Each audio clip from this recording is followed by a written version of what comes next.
Today we're taking a look at something a little different. I've amassed quite the collection of CDs over the years, as I ripped them to FLAC to get high quality digital copies of music for cheap. Most of the time when I listen to music, it's either going to be on my Theo or on a record. But if I'm sitting at my desk and want to listen to a song but don't want to use my headphones, I may want to use an actual CD player. So to play my CDs, I chose a Sony CDP-47 for several reasons. One, it's cool. Two, it's old. This is from 1987. And three, and perhaps most importantly, it came with a remote. Unfortunately, I was sold on those aesthetics more than its functionality. The tray will not open.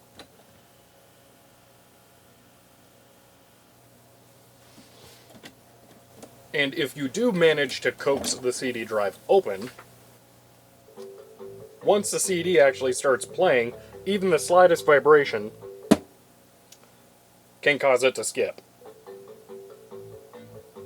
Now, I've been into this thing a couple times already to get the tray to open and retrieve CDs when it wouldn't open the tray again.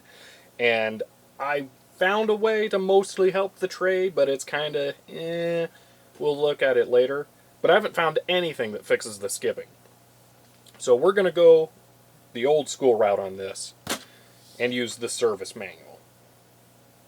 I'm unbelievably happy to get the actual service manual for this model, because I can find barely any information on it at all online. Now, there was, oh yeah, and here you can tell that is the correct remote. But there was one thing in particular I needed on here, and it wasn't these awesome schematics.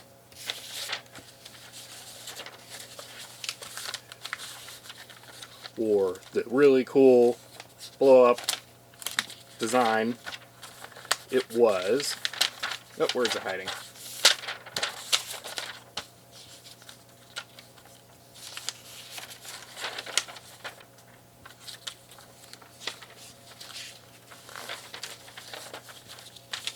It was this. This is how to set the focus and gain on the laser for the CD. This is important because you need to have these charts to be able to see what this should look like when you measure it on an oscilloscope. And this is going to vary from player to player. So getting this for the correct player should allow me to repair the skipping if it is a focus or tracking issue. Check out that awesome one-page schematic for the whole thing. For scope, I'm going to go ahead and use this BK Precision 2120B. So close. And some probes I got off Amazon. That should be sufficient. It's only a 30 megahertz scope, but I don't think that we need to measure anywhere near that on the CD player.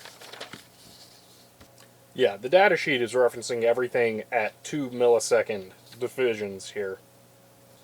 And we can go down to microseconds on this thing.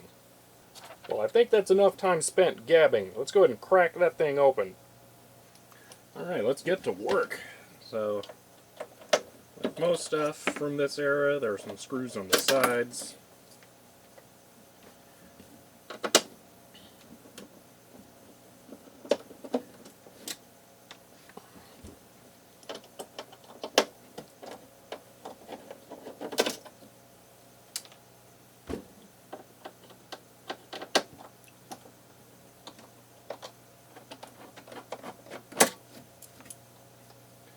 And then some on the back. Well, looks like just one.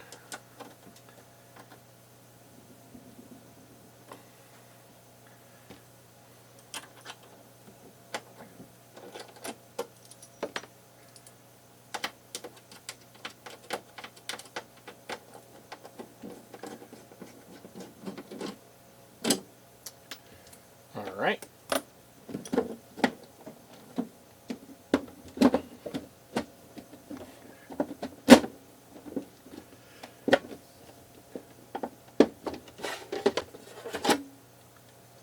There we are, the goodies. Taking a look around inside, we can see we have a really huge mechanism for the tray. We have an extension on the power button. Those can fail over time. And then we have what appears to be just about the only circuit board we have to worry about. There was some stuff planned for that, but wasn't utilized. They clearly were going to if they had that plastic on there, so that's an interesting change. But yeah, not too much going on here. I'm guessing for the focus and everything, we're going to be tapping off of here, hopefully, because I don't relish the idea of trying to get underneath of here with a CD going. And if we turn it on and try to eject the tray, of course this time it works, but the change that I've had to make is to a spring right here. Let me show you. I'm going to go ahead and hold a flashlight so things are a little bit more visible. But we have this spring, which holds the arm up, well actually down, and when the tray closes, this, well I guess it's not that. Where is it? I think it's, if I remember correctly, it's another mechanism that travels underneath of here that latches onto this. So you can see that does not pull up anymore. And if I try and push the button, this has to release before that can go out. So what I believe had happened is this spring was too strong, because if I pull down on this and push the button at the same time, no, that's not it. I had to weaken that spring. Why was it? I hate it when things work. Well, for the time being, let's pretend that that works just fine. And we'll go ahead and focus on the skipping. So let's see if we can replicate that with the device open. That motor sounds like it's being strained a bit. It might be weak. There could be a bad belt. That's a very common failure for equipment from this era. So let's go ahead and try this out.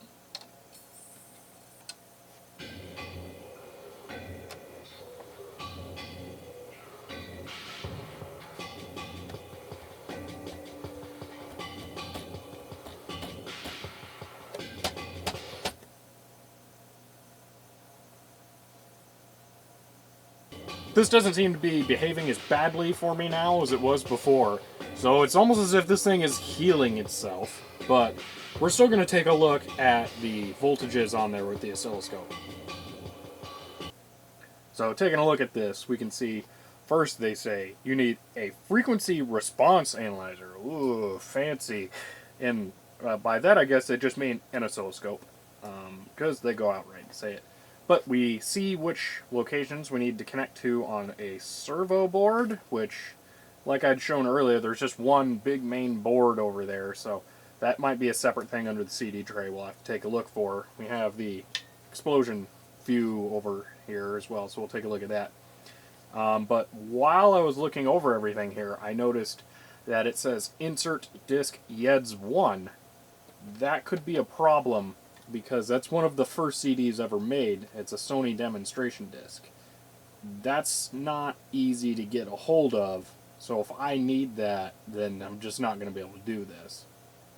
This CD player is a little old for CDRs too, so even if I could find an ISO of that exact disc, it's not a guarantee that I could really make one. Looking over everything on the CD tray explosion view here, nothing is actually labeled servo board. So, not really sure what that is. It could be this sled motor. That looks like a board there.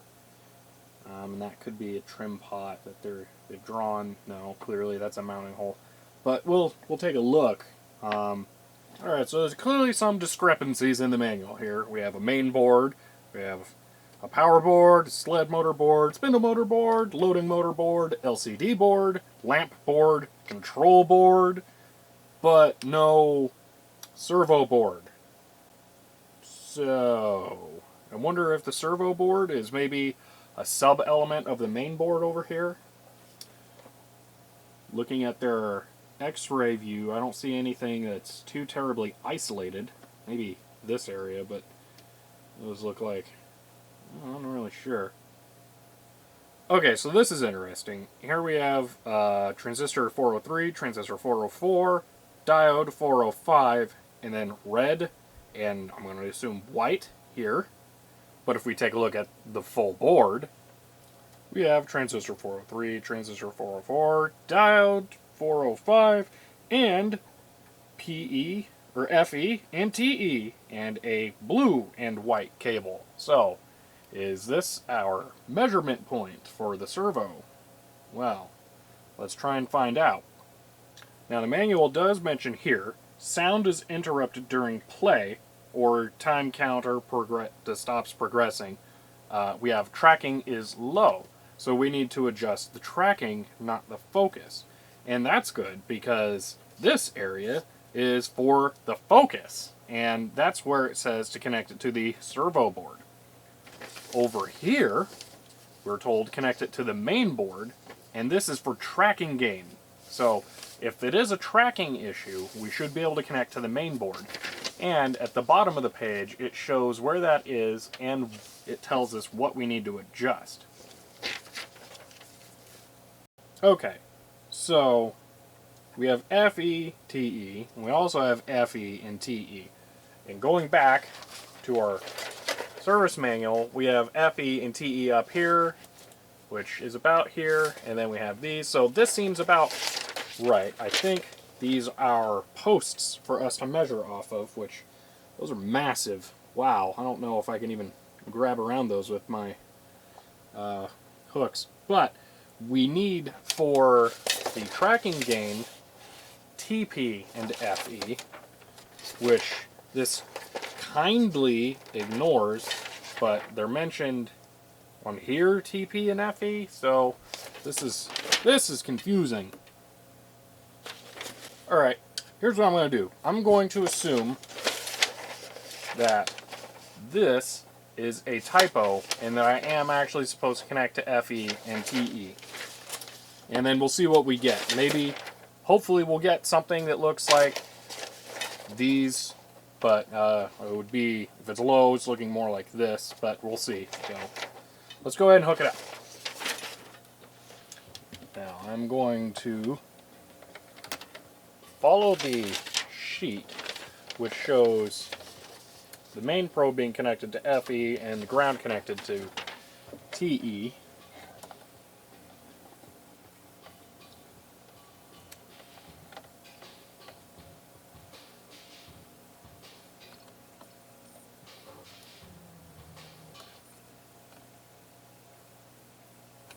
Well, it does not like that.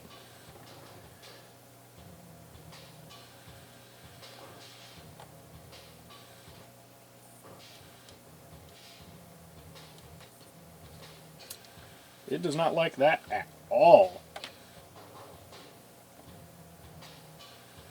I wonder if I'm onto something here. Or if maybe I'm just totally off. Who knows? So taking a look at the hookup here, we see that it has a probe coming out of an oscilloscope to here, and then a secondary coming over to TE. So I had assumed that the ground strap coming out of the probe was that second one. Now I'm thinking that was a bit foolish, because it also shows ground going to ground. So I'm thinking they were saying those are alternate points to be able to connect to. So here I'm referenced to ground instead, and I'm connected to FE. And instead of 1 volt per division, like they show on the chart, which is rather a lot, I'm down to 20 millivolts per division. And if I hit play, we actually see something. So I can speed that up and we can get something that shows up a little better, but can I make it persist on the camera a little longer? Not really. So we actually have something now, but it's not quite what we were looking for, I would say, at 1 volt per division. Right. That's 5 milliseconds, so here's 2 milliseconds. This is what they show. So we can see we have like a mix between low and high tracking. So I think it might be time to attempt adjusting that potentiometer.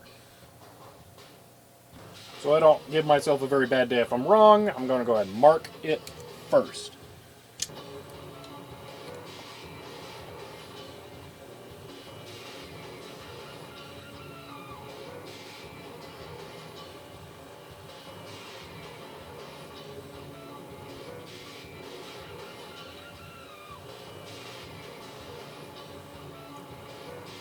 Not seeing a big difference either way with a small movement. I'll try a larger one. Alright, so turning it counterclockwise makes that harsher. Turning it clockwise smooths it out. So let's see.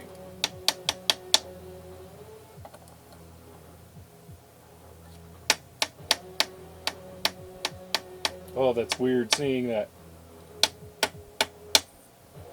Okay, so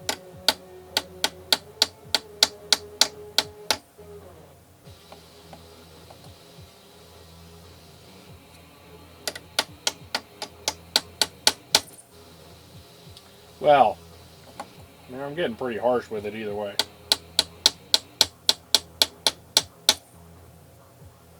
So I'm not really terribly convinced that I have this set up right. Let's try the other one.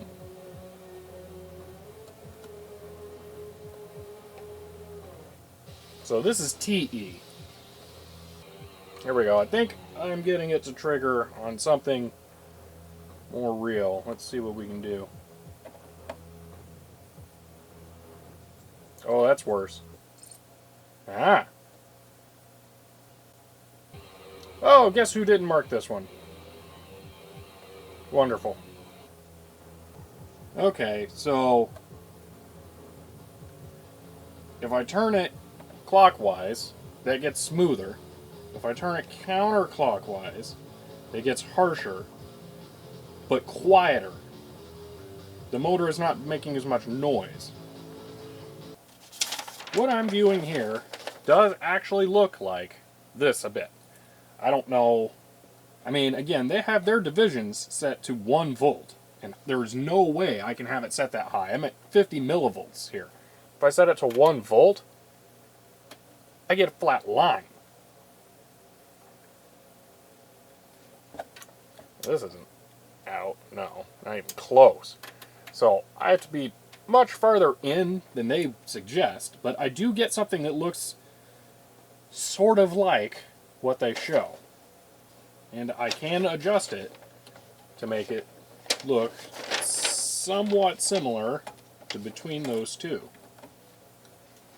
Okay, so I put the CD player into its final spot. It still has no case on it, but I wanted to see what would happen if I tried it up here, because this is where it always skips, because down on my desk, down there, it seems to be behaving perfectly fine. So let's turn up the volume to something I would actually listen at and see if it starts skipping. Helps to be on the actual input.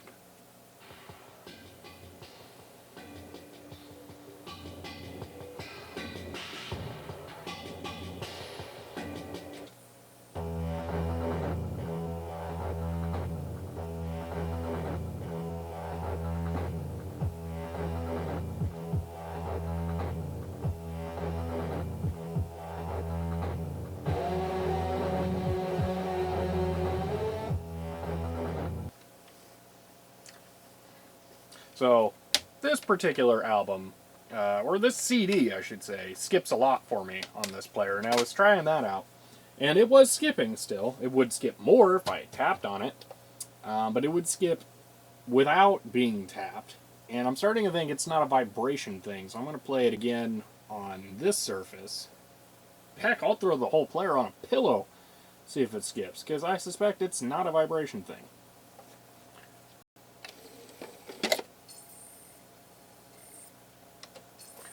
Alright, music for the Jilted Generation on a pillow.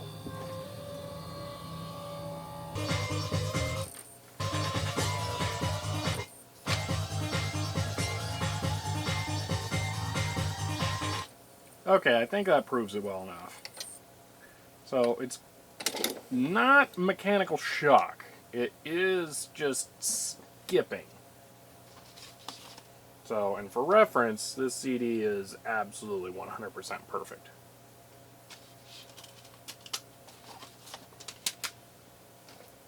So some of you have probably been streaming at your computer, phone, television, Sony Watchman. One thing this whole time.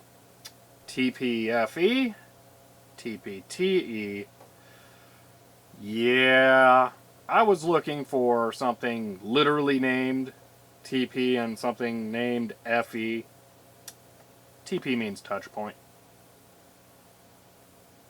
Yeah, I should have known that. Duh. So I'm looking for FE and TE. That is what I need. So when it says connect to TP-FE, I just need to connect to FE. That's it. That's all there is to it. So ground to yeah. So let's try this again. Okay. So we're connected to FE. It says I should be at 100 millivolts per division. Okay. 2 milliseconds time. Now, I don't agree with that. Well, let's set this to 0 really quick here. So, ground position is, let's go with here. Okay, that's ground. DC coupling. Okay. So, it wants us to be barely above 0 volts, and we are. Okay.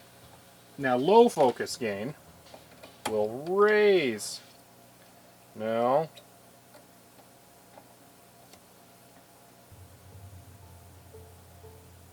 I don't like that I can't get to output on my oscilloscope what the manual says. It really bothers me. I don't think it's the lack of the correct disc. Unless track 1 or something on that disc is just for cal purposes, I don't think that's it. I think that it's mostly a just demonstration disc, not a calibration test disc. Man, you would not believe the difference that having the camera on or off makes to being able to think clearly about what you're doing. So I shut the camera off, sit down for maybe, I don't know, half a track panorama here, and immediately basically figure everything out, because that's just how this happens. So here we're in dual trace mode. So on channel 1 we have TE, I believe, here, green, no, FE, sorry. We have FE. So FE is the one that you need to have. I'll just hold it up. So FE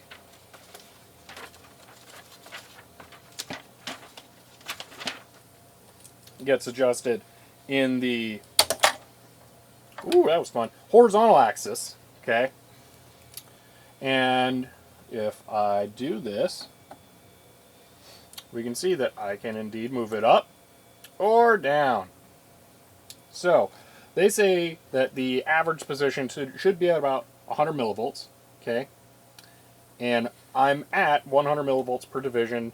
My ground here, oh, not that one, is at center, so that's 100 millivolts. And we're there, all right? So that is set correctly. Channel 2 is the other measurement here that should be at 1 volt per division, and we are. And we can see that we should either have a fundamental waveform or a higher, frequency thing. So this is TE right up front. If I turn this low, we do indeed see that get larger. All right. So here is where that one was set before, and I'm going to adjust it to about here, I would say. Looks good. So in the 30 seconds of sitting here listening to doing no camera, I basically figured it all out. So I think we're calibrated now. Again, that on average appears to be on 100 millivolts. Maybe drop it a little more, perhaps.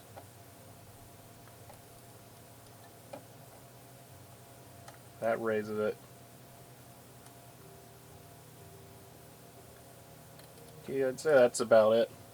The tracking gain, which is the that one, has been adjusted rather significantly. So that may do it. Now, the manual here does say when gain is lowered or when gain is raised, the noise when the two-axis device operates increases. So the noise that I was mentioning earlier is actually supposed to happen. Well, not necessarily supposed to happen, but it is known to happen. All right. So we're entirely within the expected realm of operation. So we're getting about what we expect out of it now. Alright, TE looks smooth, but not too smooth, I guess. I don't know, that's really judgment-based. This one is definitely FE here, is correct, so I can guarantee FE. So I'm going to go back and try Music for the Jilted Generation again, and see what that sounds like. Alright, so I let it run for a little bit, and I haven't heard it skip once without me provoking it, and I think that that's actually probably within the realm of how it should operate, so I'm not too disappointed with that. So I think I can call this repaired. Well, not necessarily repaired, just calibrated. And that's all I really needed. From here, I'm going to go ahead and look up what it would take to get a replacement laser for this. There were a lot of CD players that Sony made in this era, so they probably shared components. Even though I may not be able to find one that's made specifically for this particular one, I wouldn't be surprised if I can find one that's compatible. Some other interesting stuff about this unit. You can see that it was made 5 days in the future, and there were going to be some extra features on the back here. I'm not quite sure what everything would be. We have what could have been possibly SPDIF out. This might have been a DIN, so possibly some kind of remote serial control. These would have been jacks down here, so this might have tied into another system for control. So there may be a player that is an upscaled version of the CDP-47 out there. It would be fun to see if I can find that. But I think it's time to button this thing back up.